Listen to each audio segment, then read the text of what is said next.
Coucou toi, ça y est, tu es prêt à terminer ta journée? Viens avec moi, viens t'allonger à côté de moi. Est-ce que tu as préparé toutes tes affaires pour le lendemain? Tu as branché ton téléphone portable, t'es brossé les dents et tout le reste? J'aimerais que tu puisses te détendre le plus possible. Ferme les yeux, allonge-toi et laisse-moi m'occuper de toi un petit peu pour ce soir. Tu sais que j'adore prendre soin de toi. Tu es mon petit chéri après tout. Est-ce que ça te plairait que je te lise une histoire? Tu m'as dit la dernière fois que tu avais bien aimé quand je t'avais raconté La Belle au bois dormant. Tu sais que j'adore les contes de fées et j'adore encore plus de les raconter. J'ai retrouvé un vieux livre de mon enfance l'autre jour. Ça s'appelle Le Grand Livre des Fables. C'est un très beau bouquin et très très gros, beaucoup de pages. Et mon exemplaire est un peu abîmé, mais il contient plein de contes de fées de mon époque. Enfin, de vieux contes de fées, mais que je lisais quand j'étais petite. Et je me suis dit que je pourrais t'en lire un pour ce soir. Le premier du bouquin, c'est Cendrillon, un grand classique. Je suis sûre que tu le connais déjà, mais est-ce que tu voudrais que je te le lise? Ça me fait plaisir. Allonge-toi, repose-toi. Je t'ai installé tes coussins et je t'ai mis des draps propres pour que tu puisses te détendre le plus possible. Ça y est, tu es prêt? Alors, commençons. Il était une fois un gentilhomme et sa femme qui vivaient avec leur fille unique dans un superbe château. La jeune fille était bonne et douce comme sa maman. Mais un jour de disgrâce, la mère de l'enfant mourut et le père épousa en seconde noces la femme la plus hautaine et la plus fière qu'on ait jamais vue. Elle avait 2 filles qui lui ressemblaient en toutes choses.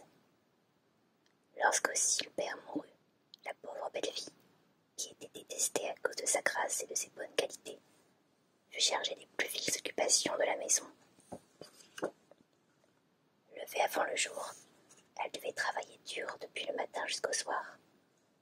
Il lui fallait puiser l'eau, allumer le feu, faire la cuisine, le ménage, le repassage. Lorsqu'elle avait fini son ouvrage, elle allait se mettre au coin de la cheminée et s'asseoir auprès des cendres et, pour cette raison, on l'appela Cendrillon. Il arriva que le roi organisa un grand bal au palais. Il invita toutes les jeunes filles à marier de son royaume, parmi lesquelles, au bout de la 2e soirée, il aurait dû se choisir une fiancée. Les 2 belles filles furent ravies à l'idée de rencontrer le jeune prince et s'occupèrent à choisir les habits et les coiffures qui les rendraient plus belles encore. Cendrillon les conseilla le mieux du monde et s'offrit même de les coiffer à la dernière mode, ce qu'elles voulurent bien. La pauvre vieille courait en tous sens, lavait, repassait, cirait les souliers vernis, mais son cœur était triste. Elle aussi aurait bien aimé voir le prince et danser dans la grande salle de bal. Elle demanda finalement à sa belle-mère la permission d'aller à la fête. « Toi, Cendrillon, allons ma vie, ce n'est pas raisonnable, dit la belle-mère. Tu ne peux te présenter à la cour du roi vêtue comme tu l'es, nous aurions honte de toi. » Enfin l'heureux jour arriva. La belle-mère et les 2 sœurs, pomponnées et parfumées dans leurs belles robes de bal, montèrent sur le carrosse qui les attendait pour les conduire au palais. Cendrillon le suivit des yeux le plus longtemps qu'elle put. Lorsqu'elle ne vit plus le carrosse, elle éclata en sanglots et, pour apaiser son chagrin, se mit au coin de la cheminée avec son petit chat. Soudain la chambre s'éclaira et sa marraine apparut. « Pourquoi pleures-tu, ma douce enfant ?» lui demanda-t-elle. « Oh, marraine, je voudrais tant, je voudrais tant. » Sa marraine, qui était en réalité une fée au pouvoir magique, lui dit. « Tu voudrais bien aller au bal, n'est-ce pas? Sèche tes Vas-y, tu iras au bal ce soir. Et pour ce faire, va me chercher la plus grosse citrouille que tu trouveras dans le jardin. Cendrillon alla aussitôt cueillir la plus belle citrouille qu'elle put trouver et la porta à sa marraine. La fée la frappa de sa baguette magique et la citrouille fut aussitôt transformée en un beau carrosse tout doré. Ensuite, elle alla regarder dans la souricière, où elle trouva 6 souris blanches qui furent transformées en 6 superbes chevaux. Le chat de Cendrillon fut transformé en un élégant cocher, et 3 lézards changés en magnifiques laquais.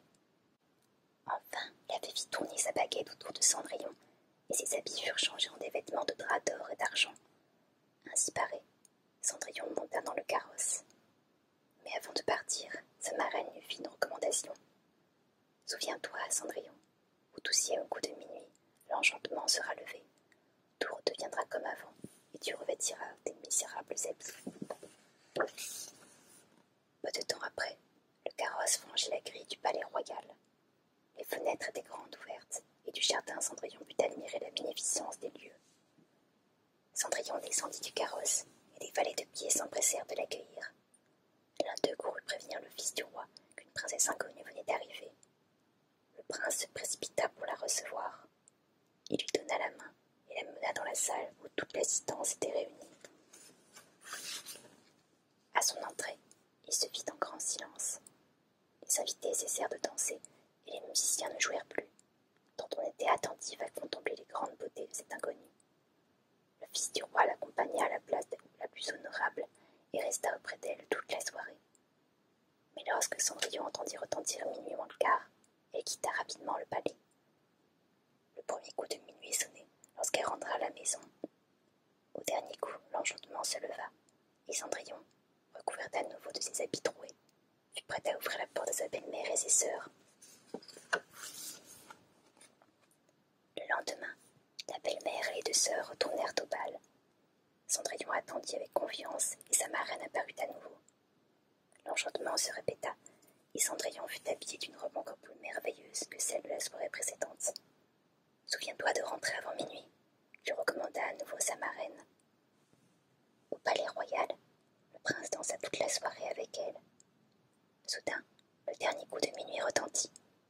1, 2, 3. Cendrillon, épouvantée, s'enfuit précipitamment du palais. 4, 5, 6.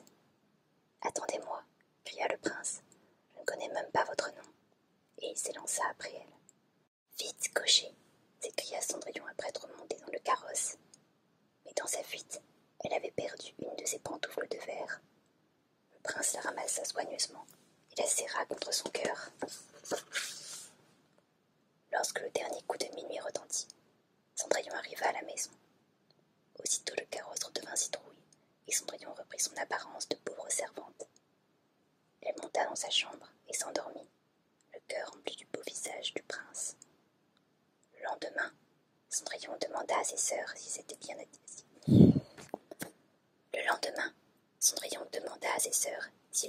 diverties.